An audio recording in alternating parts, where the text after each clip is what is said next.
Hi guys! So this is Nurse Cory. So balik po tayo sa basic and hopefully makatulong po sa ating mga future USRNs na kukuha ng kanilang NCLEX.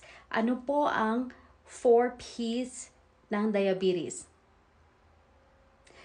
Number 1 on my list is polydipsia, or kung saan ito po yung parati po kayong nauuhaw. So gusto nyo parati kayong umiinom ng tubig. Number 2, polyuria. So, ihi po kayo ng ihi. Number 3, polyphagia. Kung saan naman po ay nakakaramdam po kayo ng pagkagutom parati. So, gusto nyo laging may kinakain.